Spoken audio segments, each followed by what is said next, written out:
Aku jatuh cinta.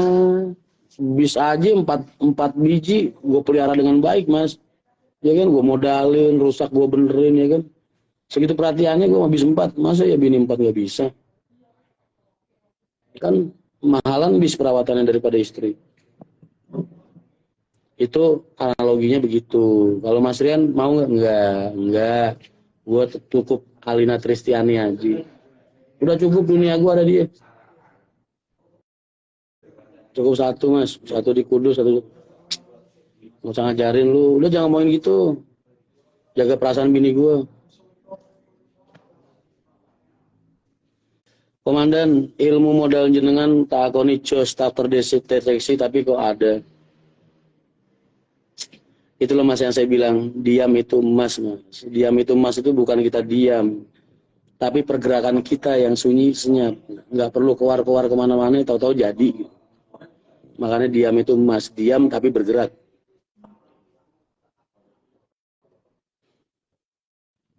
Itu dia yang paling susah, katanya modal itu lingkaran setan yang super susah.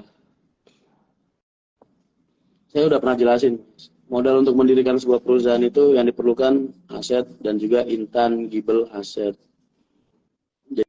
Jadi antara aset sama intangible aset ini punya titik bargaining yang sama benernya. Ada orang yang punya duit tapi nggak tahu cara ngembangin duit. Ada orang yang bisa ngembangin duit tapi dia nggak punya duit. Cari polanya di situ. Orang yang nggak modal aja bikin aplikasi doang, Mas, bisa punya usaha sampai nilainya triliunan. Modal aplikasi doang yang mungkin 10-20 juta ibaratnya. Bayangin, 10-20 juta tapi bisa jadi triliunan dari modal aplikasi doang, jualan aplikasi. Jadi banyak belajar loh. Di era-era tahun modern ini banyak hal yang gue pelajari, Mas. Termasuk tahun-tahun belakangan ini. Bahwasanya untuk mendirikan sebuah usaha, modal uang itu belum tentu jadi hal yang paling diutamakan.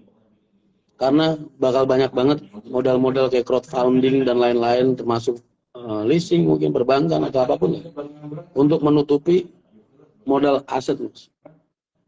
Tapi ada satu hal yang nggak bisa dibeli pakai aset dan itu nggak ternilai, Mas. Itu intangible aset yang sama-sama buat gue sama pentingnya.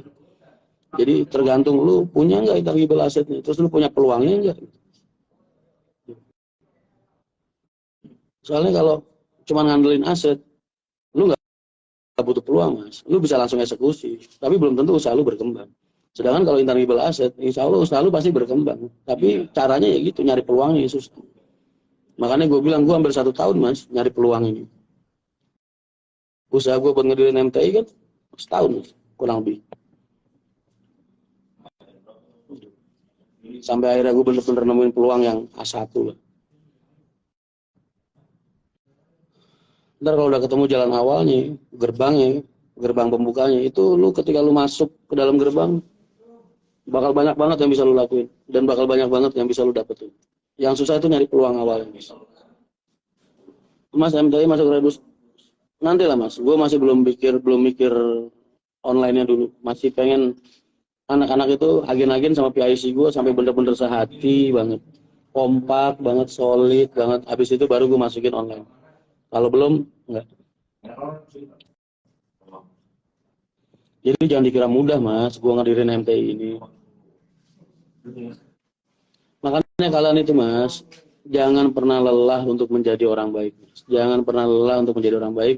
Jangan pernah malas untuk belajar. Dan kalau kalian suka sama satu bidang yang kira-kira kelak atau ada apa ya, ada perkembangan untuk dibisniskan ibaratnya. Hobi lu itu bener-bener lu tekunin sampai lu kulitin, Mas. Sampai lu bener-bener ahli di bidang itu. Itu akan jadi intangible aset lu suatu saat. Mas kuliahnya di manajemen ekonomi. Suwe lu, gua lulusan SMP.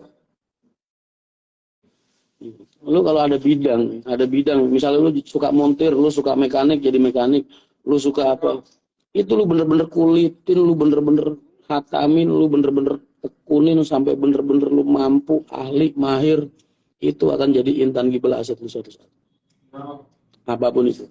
Lu suka pembukuan, lu pintar ngolah keuangan, lu suka, itu tekunin banget. Itu akan jadi intangible aset lu suatu saat. Apapun bidang usaha lu saat ini, tekunin sampai lu bisa jadi yang terbaik di bidang lu. Saya suka dibilang rosokan mas. Tuh orang yang sukses di bidang rosokan nih, orang-orang dulu, orang-orang Madura tuh mas, biasanya kalau ngobrol sama gue. Dari ngumpulin rosokan kecil, dia tekunin sampai akhirnya dia punya depo, sampai dia akhirnya kenal sama jaringan-jaringan di atas, sampai akhirnya dia punya koneksi-koneksi di atas buat ngebuang. Itu namanya intangible asset mas. Padahal modalnya apa ya? Ngambilin besi doang, ya kan?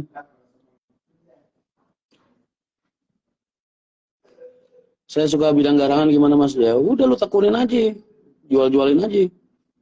Cari di mana ya kan, bawa ke ibu kota, taruh di tempat-tempat aneh-aneh, jual-jualin.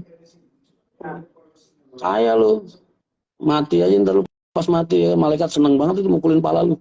Bepak, bepok. Saya udah beli tiket dari agen Bat-Batelan buat besok malam mas tujuan. Oh siap. Mas kasih ilmu dong kunci sukses pariwisata. Agen. Kunci sukses agen mas, atau apapun orang yang bergerak di bidang jasa, itu hati mas.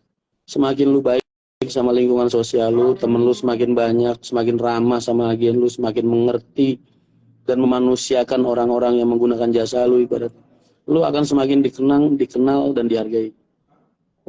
Itu modal. Sekarang percaya kan lu kalau gue ngisi seminar sekali datang 15 juta?